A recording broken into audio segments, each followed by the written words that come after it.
So imagine being one of the first people sent to explore Mars. As you're approaching the red planet, something strange and creepy draws your attention. There, yes, right there. Doesn't it look like a mammoth bear's head? What or who could possibly create a bear snout in the middle of a crater? Unfortunately, or should I say luckily, there's nothing mysterious about the bear's head. It's just a facial pareidolia. That's a tendency to see facial features in everyday things. But speaking about the finding on Mars, should we rename the phenomenon into pareidolia? You could see that coming, couldn't you? Alright, check it out. You see a V-shaped hill that looks like a nose. Then there are two craters that look like eyes. And then there's a circular fracture pattern, the head, that surrounds the nose and the eyes. Experts think that the face could be created when a deposit was settling over a buried impact crater, and the nose might be a mud or volcanic vent with solidified lava or mud flows around it. Anyway, the crater does look like a bear's face, I'll give you that. But thanks to HiRISE, the Mars Reconnaissance Orbiter's high-resolution imaging science experiment camera, another of NASA's amazing acronyms, we've seen many other crazy craters on the red planet, like smiley faces, a bird, or an elephant. First, let's have a look at the famous face of Mars. These images were first taken by the Viking orbiter in 1976. At that time, the resolution was obviously quite poor, plus the lighting was slanted, which produced the result that shocked people in the 1970s, a face carved of rock staring back at Earth. Did it mean there was another civilization on Mars that had created this monument? Nah. Look at the photo of the same spot taken by the current Mars Reconnaissance Orbiter. The resolution is much, much better, and the face has miraculously turned into an ordinary hill. Or look at this teeny Bigfoot, whose image was captured in 2008. I say teeny because this creature is just a few inches tall, and when the photo was taken, Bigfoot was only several yards away from the camera. And here, one curious soul zoomed in on a small rock and spotted something that resembled a gorilla. That's how some people started to believe there were apes on Mars. Yeah, really. Let me show you some more examples of imaginary creatures and faces on the red planet. Most of them come from a series of images taken by the Themis camera. Currently, it's on board the Mars Odyssey spacecraft, which only needs 2 hours to orbit the red planet, carrying some important scientific instruments. Let me introduce my happy Martian to you. This 2-mile-wide crater was photographed in 2008. The next crater chain looks like a wasp with its wispy wings of impact debris. The whole feature was probably created by a meteorite that fell at a very low angle and broke into pieces right before the impact. Now, do you see a woolly mammoth or an elephant here? Lava flows in one region on Mars left this image on its reddish soil. The region itself, called Elysium Planitia, is famous for the planet's youngest lava flows. For example, the one that looks like a mammoth most likely formed in the past 100 million years. Just yesterday. Now let's talk about love, or rather its symbol, the heart. Do you like these two hearts on the surface of the red planet? This one is actually a mesa top outlined by frost, and this heart shape is an impact crater. The hit tore away dark surface material and exposed lighter soil underneath. Then some of the material probably flew downslope, creating the heart. And this dust-covered hummingbird, can you see its long beak and head? Scientists aren't sure how this shape was formed, but they think erosion and wind played a part in its creation. These dark sand dune deposits look like a howling wolf. And here, can you see a series of interlocking gears? This image looks like the letter T, right?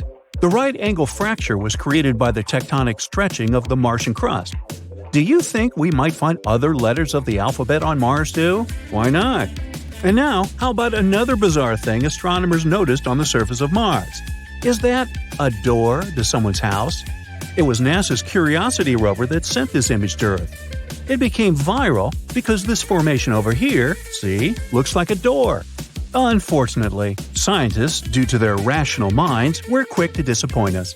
They claimed that it was just a natural part of the Martian landscape.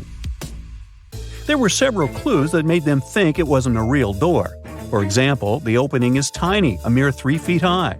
They're sure that what looks like a door is actually an opening in a rock created by natural forces, like winds and erosion. If you look at the rock closely, you may notice strata, Those are layers of silt that stand out because they're harder than the surrounding material. These strata dip here on the left and a bit higher on the right. They likely appeared around 4 billion years ago in a river or a wind-blown dune. Since the strata became visible, powerful Martian winds have eroded them even more. And look at this. See those cracks? That's how rocks weather on the red planet. This small cave probably formed when several fractures crossed the strata. A pretty large boulder might have fallen out under its own weight, and this created the door-shaped opening. This theory is quite plausible, because even though the gravity on Mars isn't as strong as on Earth, it's still strong enough to do it. Besides, see that rock to the right of the opening? It has a suspiciously smooth vertical edge. It must be the culprit. It probably fell out not so long ago. But it's not only the red planet that can boast of having unusual formations. Let's take this comet, for example. This image was taken by the European spacecraft Rosetta in 2014. Can you see a face on its right-hand side? Or the moon. Here's its famous rabbit. It sits upside down with its ears pointing downward. Some people see a man on the moon. It can either be his face or the entire body. If someone sees the whole human figure, it usually looks like it's carrying sticks. Sometimes it's a toad. To spot it, look at the top left-hand side of our moon. The toad is facing upward, see? Now look at this spinning neutron star. Such a star is a collapsed core of a supergiant star with a total mass of 10 to 25 solar masses. Except for black holes and some hypothetical objects, like quark stars or white holes, neutron stars are the densest and smallest known stellar objects. Anyway, back to this particular star. As you can see, this space object, located 17,000 light-years away from Earth, is surrounded by a cloud of energetic particles. And this image, taken by NASA's Chandra X-ray Observatory, appeared in 2009 and became viral in no time. All because many people spotted a hand-like structure among all that space stuff. NASA explained that the star was spinning incredibly fast, spewing energy into the space surrounding it. This created intriguing and complex structures, like the large cosmic hand so many people see. Now look at the Horsehead Nebula in the constellation Orion. This is a freezing cold and dark cloud of dust and gas that was first noted in 1888. This dark shadowing is created by dust, and at the base of the nebula, there are many bright spots. Those are young stars at the stage of formation. Pay attention to this extremely bright star in the top left side of the Horsehead. Its radiation is so powerful that the star is starting to erode the cloud around itself. It means that, in millions of years, the nebula might not resemble the head of a horse anymore. Well, I won't be around then. The European Southern Observatory Very Large Telescope has captured an image in which we can see the collision of 3 different galaxies. We can even observe the effect they have on each other. But the coolest thing is that, while colliding, they created a recognizable shape. Because doesn't it look like a giant space hummingbird? Imagine something terrible happening to Earth and humans having to leave it as fast as possible. And you have to decide which planet will become your new home. Which one will you pick? Probably the first planet that comes to mind is Mars. It's relatively close. Like Earth, it's also a rocky planet. It even has an atmosphere, even though it's much thinner than what we have on our planet. But at the same time, the North Pole on Earth would seem balmy to you in comparison to Mars. On the red planet, the average temperature is minus 80 degrees Fahrenheit. The most radioactive areas on our home planet might seem harmless if you compare them with the surface of Mars. But what if we terraform Mars? Could we keep transforming the red planet until it becomes capable of supporting human life? It would be an enormous feat. Mars is an extremely dangerous place. Should you teleport there right now, without any protective suit or anything, the gas in your blood would instantly turn into bubbles. You can probably imagine the consequences. Add oxygen deprivation, cold exposure, and radiation poisoning to the equation, and well, who's next? If we still decided to terraform Mars, we would need to create a stronger magnetosphere. We've got this protective magnetic layer on Earth. It shields us from the sun's ultraviolet radiation. The red planet would also need a thicker atmosphere, again for protecting us from harmful space stuff better. Right now, the Martian atmosphere is almost entirely composed of carbon dioxide with tiny amounts of oxygen. For us to live there comfortably, Mars would also need to be warmer. And if we managed to somehow warm the planet up, we'd also be able to release frozen carbon dioxide. At the moment, there are vast reserves of this gas at the red planet's polar caps and other areas. It would help the atmosphere to become thicker, making it possible for water to exist on the surface of the planet. Right now, there is some water on Mars. The atmosphere of the red planet is too thin for this water to stay in its liquid form. But under the surface of the planet, it's a different matter. You can find water under the surface of the planet in its polar regions. The only place where this water is visible is at the North Polar Ice Cap. Also, sometimes salty water flows down crater walls and hillsides, and there are tiny quantities of water in the planet's atmosphere, but it only exists as vapor. If liquid water existed on the surface of the planet, it would make it easier for us to start growing plants, and plants, in turn, would begin to produce oxygen. But first of all, we would need to start the warming process. How? Well, Elon Musk suggests using nuclear energy to make Mars more livable. He says it could be done by creating a continuous flow of low-fallout nuclear fusion explosions above the atmosphere of the planet. It could create something like numerous artificial suns. It could warm the planet, melting the frozen ice caps, which would then thicken the atmosphere, causing even more warming. Other strategies for Martian global warming include the diversion of asteroids into the poles of the planet, or the large-scale production of greenhouse gases that could help us heat the red planet. Or we could create a giant space mirror, as huge as the side of Mars. It would reflect tons of additional sunlight onto the planet. The problem is all these projects would have exorbitant costs. They would also require serious upgrades in our technological capabilities. Could there be an easier and cheaper way of terraforming the red planet? It seems so. Casey Hanmer used to work in NASA's Jet Propulsion Laboratory.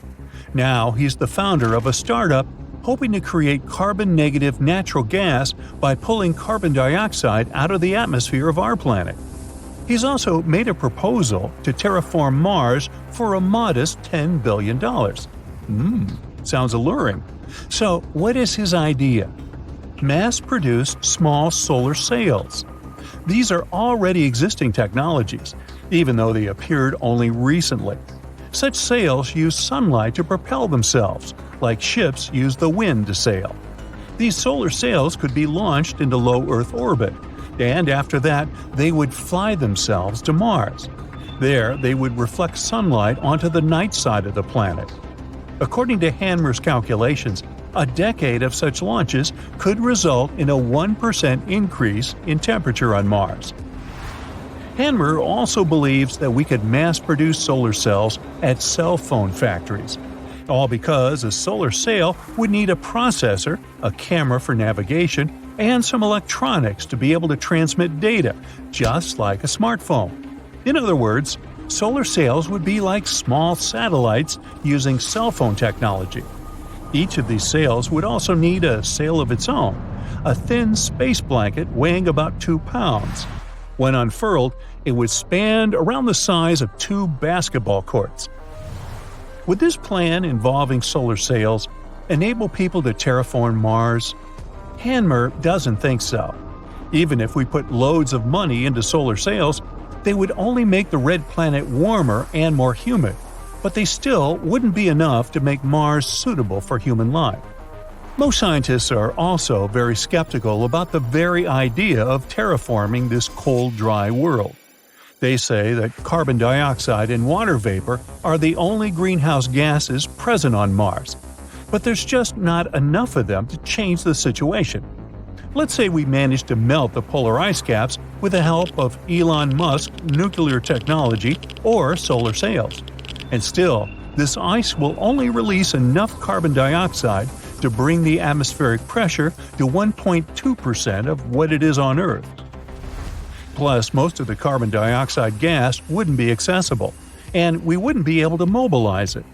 Even if we decided to go through an energy-intensive process of the extraction of carbon dioxide from the planet's soil, dust, and minerals, we'd still only get the atmosphere to a mere 5% of where it needs to be.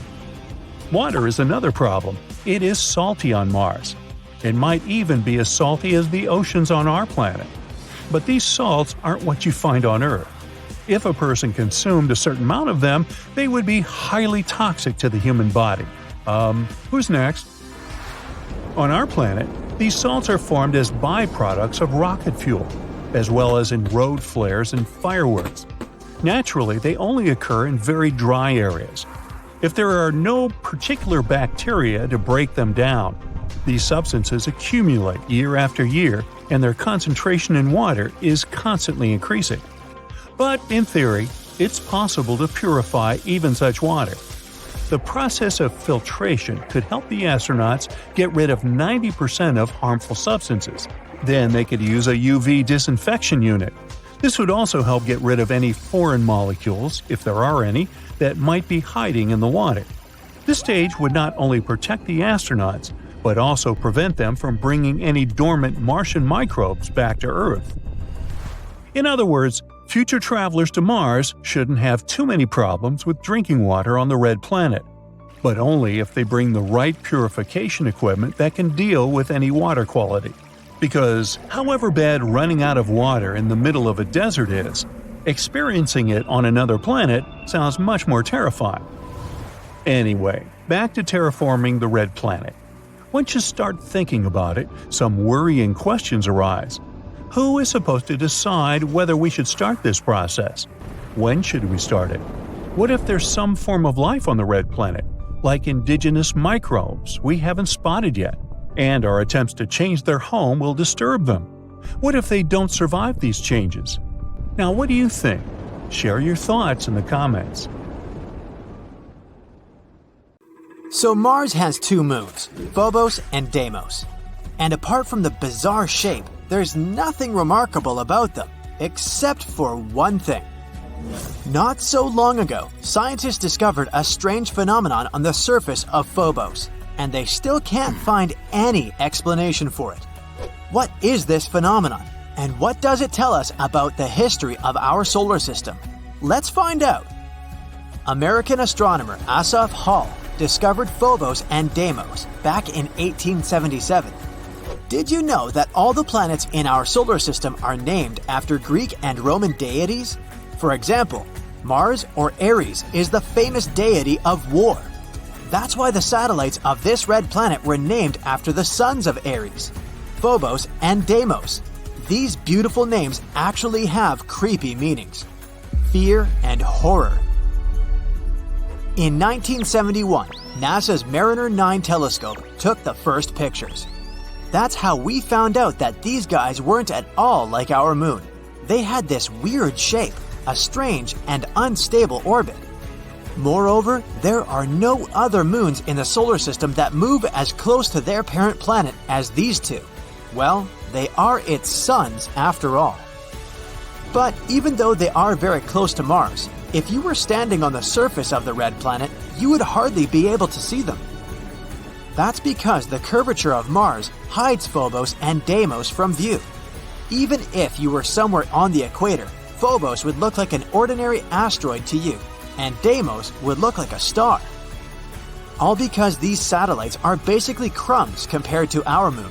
They're the smallest and least bright moons in the entire solar system, which is ironic considering their mighty names. Anyway, it seems that everything should be pretty clear with these two satellites. But nope, there's a problem. You see, scientists reconstruct the history of space based on the traces found on different space objects. Dents, scratches, cracks, all these things can tell us what happened billions of years ago. For a long time, scientists were sure that, just like their Greek prototypes, Phobos and Deimos were twins. But then, NASA's Viking orbiter took new photos of the satellites, and that's when they discovered a significant difference between the two. The entire surface of Phobos was covered with huge grooves. Those were a series of long, deep pits, stretching from one end of Phobos to the other. You may say, what's the big deal? All space objects have this kind of stuff on them. And yeah, there are other satellites with similar grooves and scratches, but none of them has as many as Phobos. It's completely covered in grooves, and they're huge, up to 12 miles long and 660 feet wide. And that's not all. Some of these grooves intersect with others. This means that Phobos has experienced not one, but many traumatic events. But what exactly happened to it? Actually, scientists are still not completely sure. However, they have a few ideas. And these theories can tell us not only about the past of Phobos, but also predict its future. Theory 1. Asteroid impact. Well, the first suspect is quite obvious. There's a large, almost 6-mile wide crater on Phobos. It's called Angeline Stickney. It was named after the wife of Asaph Hall, the scientist who discovered the satellites. Adorable. So that's what the first theory sounds like. Once upon a time, an astronomical body crashed into Phobos. The impact was so strong that it left a large crater. And the effect of the collision left a bunch of grooves everywhere on Phobos. It sounds logical at first. However, scientists have noticed a flaw in this theory. They learned that these grooves actually formed not inside the crater, but next to it. So it wasn't a collision that created them. Besides, what about those grooves that intersect with the others? Or is it just a big cosmic coincidence? Well, the search for truth continued. Theory 2. It's all because of space debris. Yes, there's a difference between these two theories. In this case, the grooves aren't a direct consequence of the collision. Rather, it goes something like this. Something crashed into Phobos. This impact caused a bunch of rocks to be thrown into space. Some of them were lost in the universe forever, but others were small enough to be pulled back to Phobos. Passing next to the moon at a steep angle, they would crash into it, jumping away, and so on. And since the gravity of Phobos is very weak, perhaps they couldn't stick to it. In other words, these rocks were continuously pulled toward and pushed off of the satellite for many, many years. This theory explains the intersecting grooves. It's because the rocks were constantly falling into those places. It sounds quite logical, but there's another problem. We don't see any boulders on Mars or on the surface of its moons. But all this debris was supposed to get trapped by gravity and remain somewhere in the planet's orbit. This, or simply become part of Phobos. In other words, if this were true, we'd find evidence of this theory under layers of dust. But that didn't happen, so this explanation didn't satisfy astronomers either. Therefore, they continued to look for the culprit. Maybe the grooves have nothing to do with Stickney Crater at all. Maybe the real culprit is something else, something even more powerful. Could it be Mars itself? Theory 3. Mars is a twist villain. The previous theories imply that Phobos and Deimos were originally pieces of Mars. Like once upon a time they broke away from it and became satellites, just like our moon. But what if that wasn't the case? Observations made by NASA's Mars Global Surveyor show that Phobos and Deimos are made up of elements which are mainly found in meteorites and asteroids. So, what if Phobos and Deimos are asteroids? There's an asteroid belt between Mars and Jupiter. Given the size, shape, and composition of Phobos and Deimos, scientists have suggested that once upon a time they belonged to this belt. However, one day they flew out of it, and then gravity pulled them to Mars. This phenomenon is called asteroid capture. It's very strange though. Yeah, the asteroid capture isn't uncommon, but these two have been flying next to Mars for what, billions of years? It's weird that their orbits have remained the same. In addition, the atmosphere of Mars is very rarefied, and because of this, it could hardly capture any asteroids. In theory, they should have separated from Mars at the first opportunity. However, this didn't happen. It means that somehow they got stuck, and Mars immediately began to destroy them. Yep, an unexpected twist. In this version, Mars turns out to be a villain. By studying the past, we've found some evidence of future crimes. The mysterious grooves of Phobos could be caused by tidal forces between Mars and Phobos. The Moon and Earth also exchange these, slightly distorting each other. But since Phobos is much closer to Mars, the impact of gravitational forces is much stronger. In other words, the gravity of Mars is gradually destroying Phobos. Every 100 years, the satellite gets 0.7 inches closer to Mars. It also shrinks as much as 6.5 feet, becoming even more fragile and weaker. The smaller it gets, the more the tidal forces impact it, creating strange grooves and scratches on Phobos. Yep, somewhere in 30 to 50 million years, Phobos will either collide with Mars or disintegrate and turn into a bunch of small rocks. And then Mars will also have rings, like Saturn and Neptune. That's why Phobos is called the doomed Martian moon. Anyway, these are all only theories, but the dramatic backstory of Phobos gives us an idea of how dynamic extraterrestrial objects can be. The more we learn about them, the more we discover about the secrets of the origin of not only Mars, but also other objects in our solar system. If one day we really colonize Mars, studying its moons can help us a lot. Let's hope that the upcoming MMX mission will reveal some of the most exciting secrets Mars's moons are hiding. Have we found another civilization? Is that a door to someone's home on another planet? Can we peek through the windows? After all, it was NASA's Curiosity rover that sent this image to Earth, and right now, this rover is exploring the surface of Mars. Unfortunately, astronomers were fast to disappoint us. They claimed that it was just a natural part of the Martian landscape. There are several clues that made them think it wasn't a real door. For example, it's tiny, a mere 3 feet high. But it might simply mean the Martians aren't that tall, you may object. But scientists keep insisting that what looks like a door is actually an opening in a rock created by natural forces, like winds and erosion.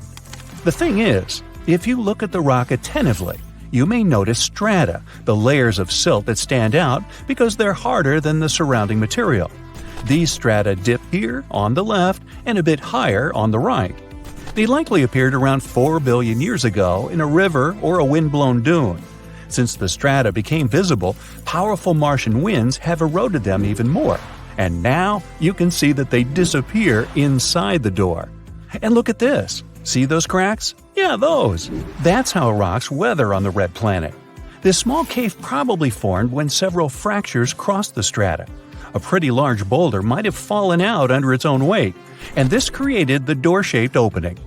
Now, this theory is quite plausible, because even though the gravity on Mars isn't as strong as on Earth, it's still strong enough to do it. Besides, see that rock to the right of the opening? It has a suspiciously smooth vertical edge. It must be the culprit. It probably fell out not so long ago, and Martian winds haven't got rid of it yet. And winds on Mars can be exceptionally powerful. This planet is infamous for its intense dust storms. Sometimes they kick up so much dust that you can see it through a telescope on Earth. Such storms occur every year and cover continent-sized areas. They also last for weeks at a time. But besides these annual storms, there are even larger storms that happen much more rarely, but they're more powerful and way more intense. Those are called global dust storms because they encircle the entire planet. But even if you got caught in the most severe storm on Mars, it wouldn't be as terrible as you might think. The wind speed on the worst Martian storms reaches 60 miles an hour tops. Hurricane-force winds on our planet can be twice that speed. You should also keep in mind that the atmosphere on the red planet is 1% as dense as the atmosphere on Earth. That's why, if you decided to fly a kite on Mars, you'd need the wind to be much faster than on Earth. Otherwise, you wouldn't even be able to get the kite in the air. In other words, even though it's quite windy on Mars, it doesn't feel as intense as on our home planet. Oh, by the way, you might have noticed I keep calling Mars the red planet. Why? Look, our neighbor is covered in dust, soil, and rock that is rich in iron oxide.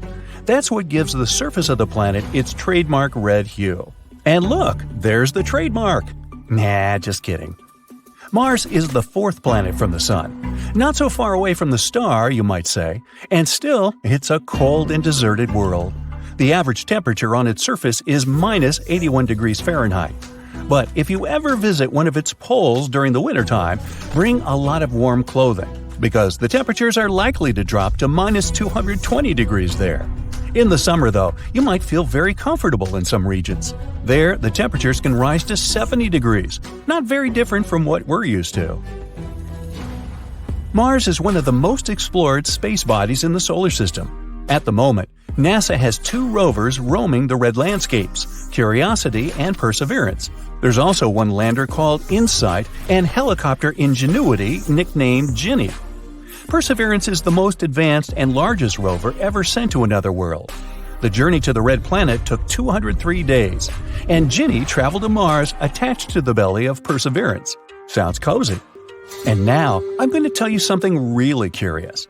Let's say you're a Babylonian who lived around 5,000 years ago. Babylonia was an empire in ancient Mesopotamia. Just think back to 6th grade. Anyway, your neighbor comes up to you and says, "What day is it today?" And what do you answer? "It's Mars Day." Wait, what? When the ancient Babylonians created the week, they decided to divide it into 7 parts. Each day got named after some space body, like the Moon, the Sun, Venus, and so on. Mars Day was on Tuesday.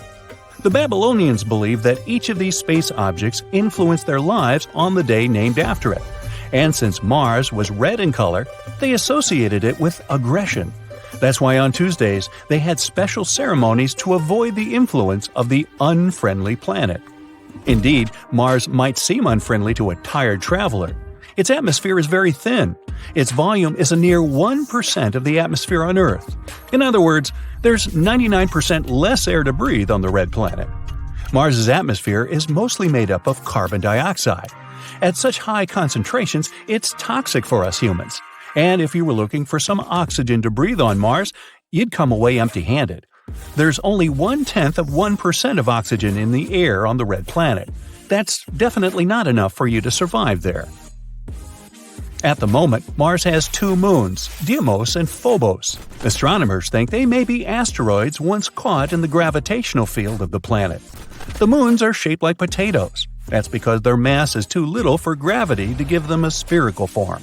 Potatoes, eh? Maybe they should be renamed mashed and au gratin. One day, Mars will get a ring of its own. It might happen in the next 20 to 40 million years. Will Brightside be there? Stay tuned. Mars's gravitational forces will tear apart the planet's largest moon, Phobos. Hey, it really will get mashed. Some chunks of the former moon will crash into Mars, and others will break apart and create the ring around the planet. This ring might exist for at least 100 million years. The surface of Mars is cut by a huge canyon system known as Valles Marineris. Sounds like a pasta sauce. If it were on Earth, it'd stretch all the way from New York to California, over 3,000 miles. At its widest part, the largest canyon on Mars is 200 miles, and it reaches 4 miles at its deepest point. If you still have difficulties imagining the sheer size of this natural phenomenon, here you go. Valles Marineris is 10 times the size of the Grand Canyon on Earth.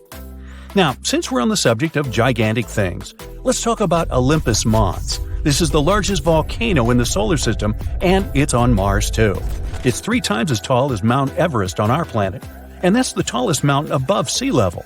And the base of Olympus Mons is as large as the state of New Mexico. Now, scientists think there could have been water on Mars in the past. What made them think so?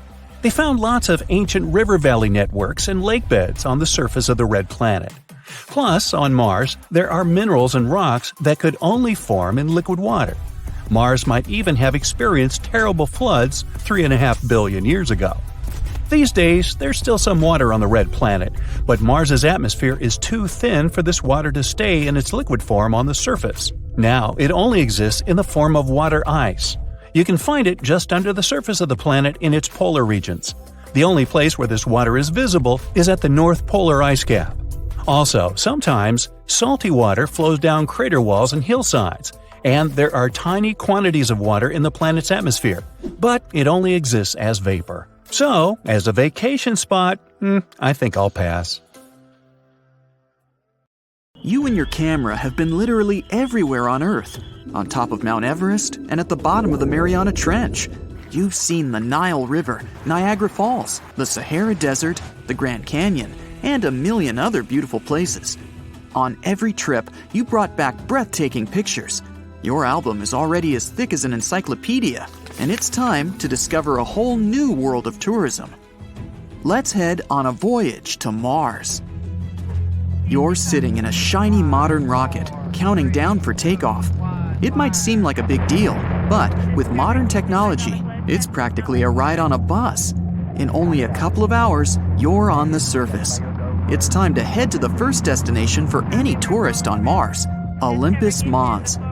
It's the size of the entire state of Arizona and is 16 miles high. That's 3 times the size of Mount Everest. And it's the highest mountain in our entire solar system. It's actually even more than a mountain. It's a giant volcano. This entire mountain was formed when streams of lava rose to the surface, flowed down the volcano's slopes, and slowly cooled. The freshest soil layers are about 2 million years old. So scientists don't rule out the possibility that this volcano will wake up one day. Hopefully, you're not close by when it erupts. And there are statues of Greek deities everywhere. There's Apollo, and there Athena and Artemis, and here's Zeus and Neptune. In the myths, these deities lived on Mount Olympus in Greece. These aren't natural, of course. We built these monuments to attract more tourists. There are even plenty of souvenir stalls where you can buy a lightning t-shirt in honor of Zeus. You take your first picture on Mars and move on to the next exciting place. This is a complex of 12 giant volcanoes. Some of them reach almost the height of Olympus. It's like if you piled 60 Empire State Buildings on top of each other. They're so tall because gravity is much weaker on Mars than on Earth. There isn't as much force pushing down on them, so they can grow much bigger than anything you could find on Earth. You feel lighter than you've ever felt before, and you can lift objects 3 times as heavy as you could back home. It's easy to see why the volcanoes are so big when you jump and fly 9 feet into the air. These volcanoes have been erupting for almost 2 billion years. That's almost half the age of our home planet. That's another reason they've gotten so tall. Click! The photo is ready, and you get on the rover to explore the next landmark, Valles Marineris. This is the largest canyon in the world. It's longer than the distance from New York to Miami, and it's 4 times bigger than the Grand Canyon here on Earth. We don't know exactly how it came to be, but the most popular theory suggests that it was all because of the lava, which pushed the crust upward as it moved underground. Over time, these valleys grew into the enormous canyon of Valles Marineris. The next stop is Cydonia. The cool thing about this place is the giant rock with a human face. In 1976, we saw photos from the surface of Mars and could clearly recognize a human head here. People immediately came up with 1,000 theories as to how it could have appeared here. The fun theorizing and speculation came to an end, though, when new photos were taken in 2011. These clearer pictures showed that the eyes, nose, and mouth were just shadows that couldn't be picked out in the original low-quality image. In fact, it's just a hill, a lot less exciting up close. Wear a warm jacket to view the next landmark spot. This is the North Pole. Make sure you keep a tight hold of your camera too. It's pretty windy out here. That ice that you see is carbon dioxide, which looks like that because of the extremely low temperatures. It can get cold here at negative 226 degrees Fahrenheit. This cold place and the North Pole are responsible for the strong winds all over the planet. And there are even geysers at the South Pole.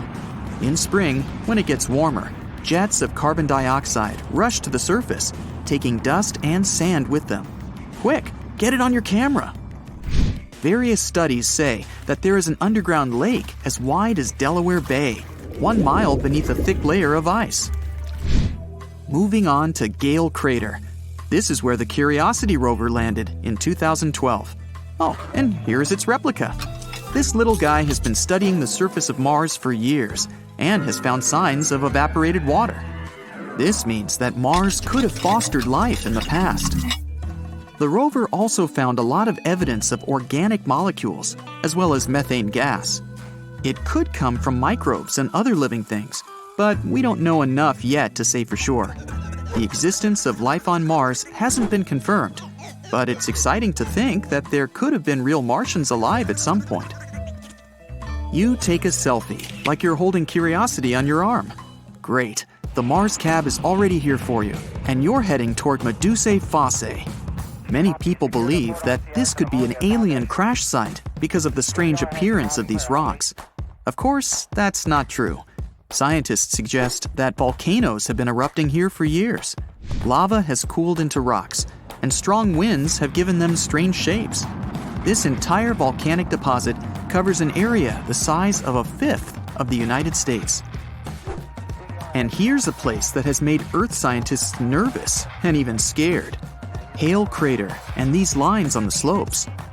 Studies have shown that this place was moistening, meaning that water could flow there. But then it was determined that it was dry sand streams. Scientists fear this place may be home to alien microbes, so you probably shouldn't get too close. Another mysterious place for tourists on Mars is ghost dunes. In the ancient times of this planet, there were dunes dozens of feet high, but then they were flooded by water or lava. Their bases are preserved, but the tops have been erased. The covered areas of these dunes can still harbor microbes. Here, they are protected from wind and solar radiation and may still be preserved. Contact with them can be dangerous for humans, so you take a photo from afar. The next spot is on Mars's satellite, Phobos. Oh, there's a pretty big crowd of people gathered here. And then you see it, Phobos monolith. It's a massive rock as tall as a 30-story building. We learned about this object from pictures taken back on Earth. The monolith casts a great shadow and has spawned many theories. For example, some claim that it was built by an ancient civilization or was left here by aliens. It might even have been a beacon.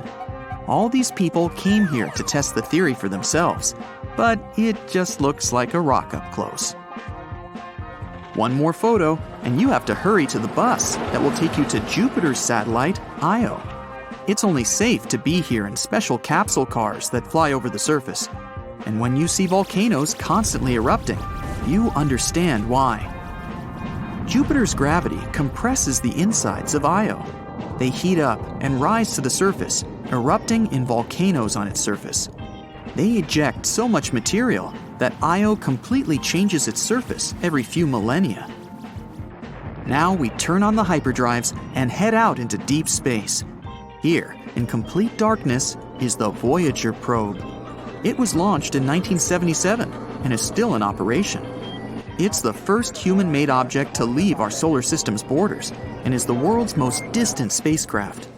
Voyager carries a golden disk with a message for extraterrestrial civilizations.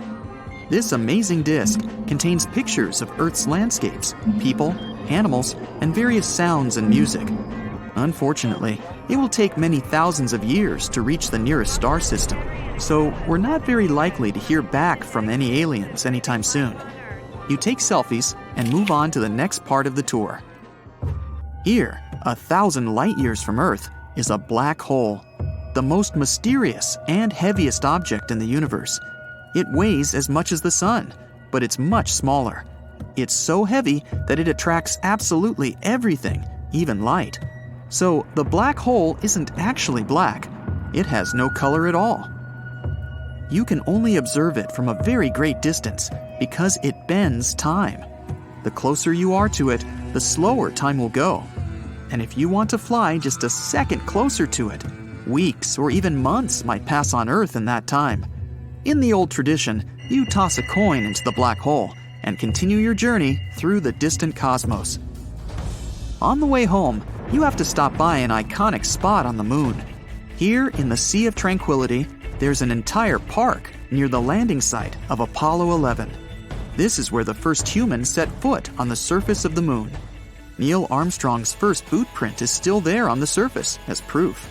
It was made in 1969, but even now, it looks exactly the same.